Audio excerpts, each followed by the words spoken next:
Okay, so how many of you are wasting 5, 10, 15 shots or more around the greens with your little chip shots? Hitting shots thin, hitting shots fat, not hitting them the right distance or the right height. What I want to do is show you today a simple chipping technique that's going to work for you probably 80-90% of the time. It's your base motion. You might change clubs, but you're going to be able to use this motion pretty much on every short shot and save heaps of strokes around the green. There's so much advice out there. Should I stand with my feet apart, close together? Should the ball position be forward or center or back in my stance? Should I try and lean the shaft forward or have it vertical? There's so many different pieces of conflicting advice out there. The very best players can pretty much do anything. They've got the skill and the talent to do it. For the rest of us, we need something a bit more reliable than that. So let's have a look at what those key components are. First of all, of the setup, then of how we go about moving the club to get the best possible shot. If you want to shave a heap of shots off your score, hit subscribe and let's get into the chipping. So the first thing, when I'm setting myself up, I want to have my feet quite close together. So my feet are only about a shoe width apart. Now the reason for that is that as I move backwards and forwards, I want to keep my body pretty stable, but I still want to be able to turn. Now, if I've got my feet a long way apart when I set myself up, it's going to encourage me to sort of lock my body and then just use my arms and hands, which I see very, very commonly on the golf course. What we want instead is feet about a shoe width apart. Then I'm free to be stable, but still have the ability to move fairly freely. So that's first point, feet nice and close together. My ball position is going to be around about the center of my stance. So I don't want to put it back in my stance because when I hit the shot, it can lead to the front edge of the club digging into the ground a little bit. So all I want to do is have the ball around about the center of my feet. Now, the lies are here, we're coming out of winter, so there's not a lot of grass underneath the ball there. So for this particular lie, when it's quite tight, maybe I'll move it back a half to one ball width, but that's it. I'm not going to move it right back outside my stance. But for today, we'll do it correctly and we'll play it more toward the middle of the feet. When I hold the club, I'm going to hold it the same as I would hold every other shot. So I'm not going to sort of suddenly change my hands when I set myself up. So I'm trying to keep as much the same as possible across all my shots. My body, and this is different to a normal full swing, my upper body is going to be quite vertical. So when I set myself up, I'm not going to lean my body away from the target like I would with a full shot, because when I'm swinging the club back and through, I'm trying to have the club strike the ground in the same spot every time, right where the ball is. If my body leans back, it's going to encourage the club to hit the ground behind the ball, or maybe miss the ground and hit it thin. So that's one of the reasons why I might be mishitting it. We'll talk about other reasons as well. My arms at address, if anything, they're slightly bent. Even my lead arm, my left arm. And then when I swing the club, I've got no tension in my arms, and I'm starting that right from the word go. And my balance is either even on both feet, or maybe a little favouring my front foot. When I say a little favouring my front foot, you can see if I adjust from my balance being 50-50, now I've got it about 60-40, and you can see how subtle the movement that was. It's not very much at all. So yes, my balance is forward a little bit, but again, it's really subtle. I'm not trying to overdo any of these things. So that gives us our start point when we're going to play these shots. So when it comes to actually swinging the club, we definitely want the body to move, and we want to sort of minimize the movement through the wrists as much as possible. Now, that doesn't imply that we're adding tension to the wrists. In fact, more the opposite. So when I'm setting myself up, we mentioned before, balance is forward, spine's quite vertical. Now, at address, both arms are bent, and my arms and the club sort of form like a Y shape. When I swing the club back, my feeling is that I'm not really using my wrists at all, but I'm not locking them out. Now, because I'm not locking them out, it means that as the club goes back, you will see a little bit of play at my wrists. Now, that's more the weight of the swinging club that's acting on my hands rather than my hands actually doing the work. When the club moves down and through, I feel like I'm transporting this form that I had at the start all the way back. I mentioned that the wrist will move a little bit, but essentially we feel like we're trying to transport that same form all the way back. And then when I get through to here, again, I haven't really changed that form at all. So what I need to do, again, without tension, is I need to have my arms and my club sort of moving at the same rate. Now, what I mean by that, if the rate of the movement of the club is really different to my arms, it's going to move all over the place. If my arms suddenly move faster than the club, again, we're going to have a lot of movement. So I'm light with the hands and wrists, and I feel like the movement of my arms and the club is much the same rate. Now, in order to do that, my body has to participate in the movement. So when I'm setting myself up, my body is either square or perhaps a little open. So for a right-handed golfer, that means aiming a bit left of the target. When I say a bit left, I'm talking maybe 5 or 10 degrees. So if we look at the view from here, you'll see that my body is lined up a little bit to the left of the target. Now what that'll do is as I swing through, that allows me to swing through without having my body sort of get in the way of the swinging motion.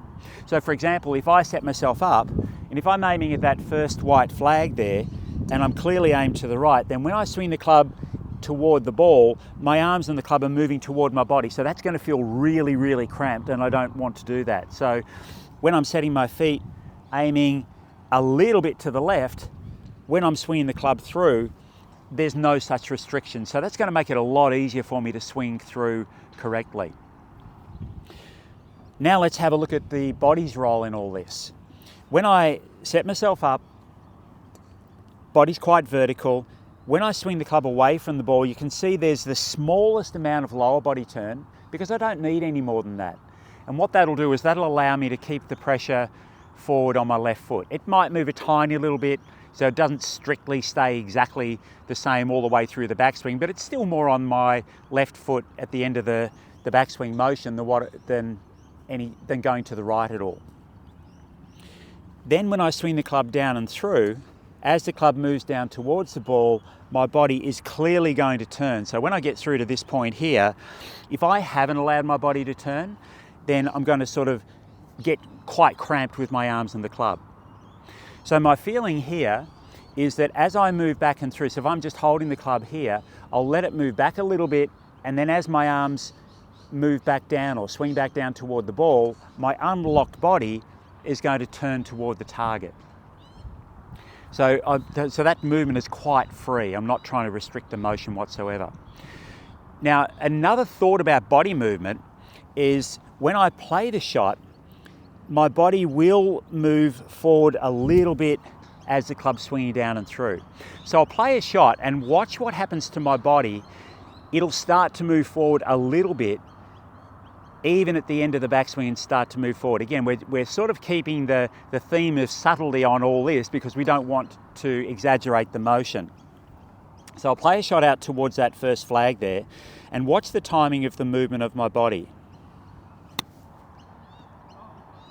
So my body started to go forward a little bit just before I got to the end of the backswing. Again, it's very, very small amount.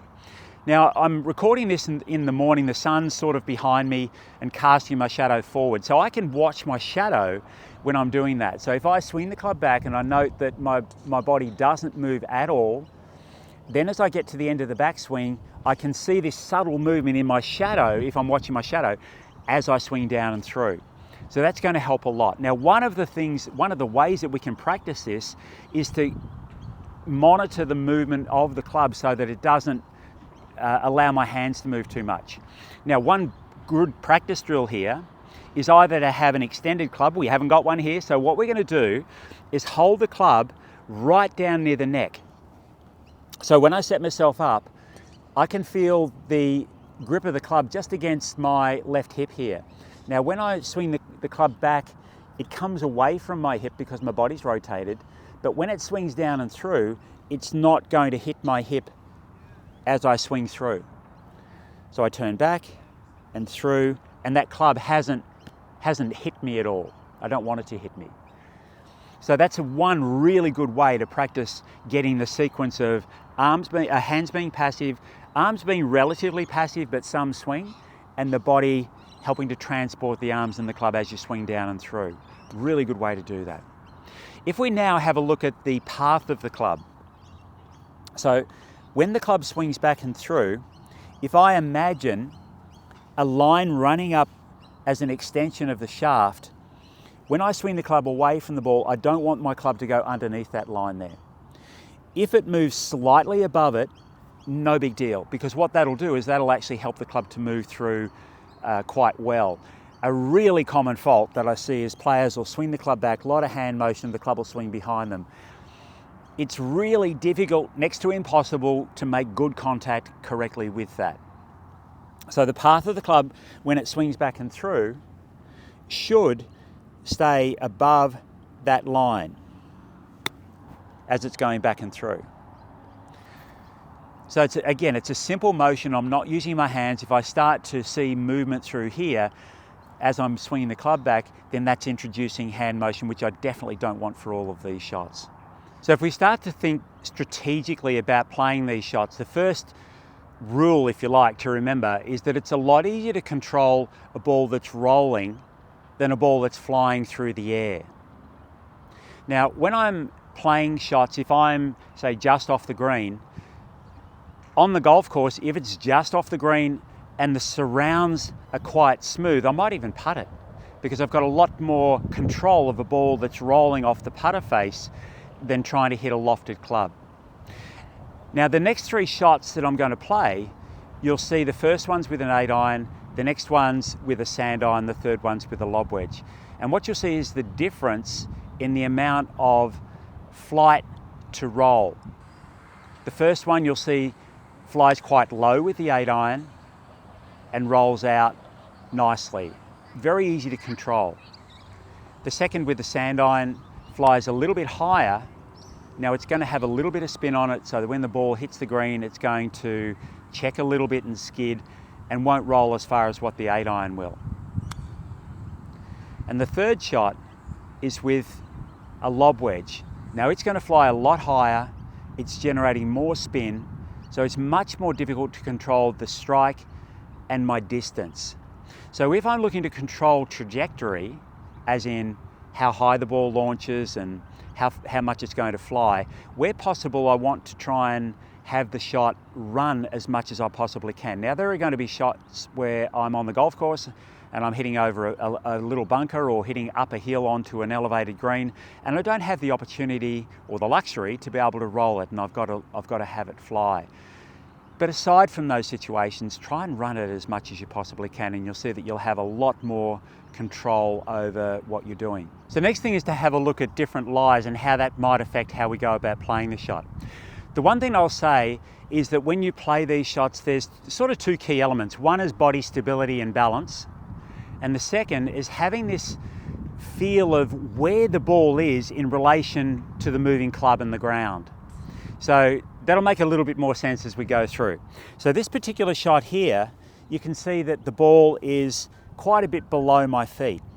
So when I'm setting myself up, my body is bent more over, I've got a little bit more knee flex, so I'm adjusting the height of my body through my posture. Now the key thing when I'm playing this shot is that I'm able to maintain that posture as I go back and through. So I've got to, whether I'm standing like taller if the ball was above my feet and maintaining that posture and movement as I go through, or whether I'm bending more over like I am here, when I swing the club back and through, again, I've got to control this movement. So as I'm going back and through, I'm using my knees as largely as shock absorbers so that I don't move around, so that I can still make good contact with the ball even though it's below my feet. So this shot here, you can see that my left foot is much higher, so I'm hitting it off an upslope. So when I set myself up, again, I'm using my knees to stabilize my body. So you can see my left knee is bent a lot more than my right. Now that's pretty common sense stuff. So when I'm setting myself up, but I'm using this stability. Now, when I do set myself up, because of the slope, I've actually got more pressure on my right foot, even though I might lean a little bit to the left. But what I'm doing, again, is I'm organizing myself so I've got that body stability, so that when I swing through, if I try and lean into the slope, now my body's way ahead of the golf ball. So that's going to make it challenging for me to hit the shot correctly. So I'm setting myself up, and again, even though I'm leaning forward a little bit and my body's positioned, say where the ball is, or the middle of my body's where the ball is, my balance is here, and I'm going to create that stability and keep it there. So again, I'm using my lower body to create that shock absorbing movement, and again, I can get a good shot away. So this principle of using your feet to stabilize so that you can move the club back and through correctly is going to apply with every different type of lie you have. Now, a good way to develop these feels is to do dry swings with them. So what I mean by that is you can practice at home if you're hitting off a mat or something like that, an old piece of carpet, just to get the sensation of the movement. Better yet, if you're also able to watch your reflection in a mirror and go through the key points. So again, when we're setting it up, feet are nice and close together, maybe a shoe width apart. Ball's going to be in the center of the stance. My arms are actually slightly bent, especially my trail arm, my right arm for a right-hander, and they're going to stay that way through the shot. When I swing the club back and through, I feel like there's very little arm motion. Now, if you're practicing this at home, then particularly if there's not a golf ball that you're hitting, first of all, it sort of takes away that anxiety that might be produced when you do put a golf ball there. Second is if you're using a foam golf ball or a rubber golf ball, just to start with, then if you slightly mishit it, it's not going to matter too much because you're not hitting it very far. You're not seeing the result as in hitting it onto a green and having it roll somewhere near the hole or not. So that can be quite helpful just to develop the feel of the motion. Now, of course, at some point, you've got to get on the golf course, hit it off grass, hit it to a green with a hole on it, and then when you're playing, you've got to try and then hole the putt. But you'll be able to do that by following these guidelines when you're doing it. Now, a couple of things just to finish off with. If you're not hitting the ball exactly as you want, first of all, go back and check those things. Now, the most common two shots when you're mishitting these short shots are hitting it a little bit thin or hitting the ground first. If it's thin, make sure that your body is stable and forward. If you're hitting it a bit fat, again, make sure that the hands are not doing too much work. And really, those two principles apply whether the shot's thin or fat. So practice the principles. You'll find that you'll get a lot of success and a lot more success with these shots. We're human, there's going to be the occasional mishit, even at professional level. But by and large, you're going to start to save those 5, 10 or 15 or more shots per round that I mentioned at the beginning. And what a massive difference to your enjoyment of the game and your score.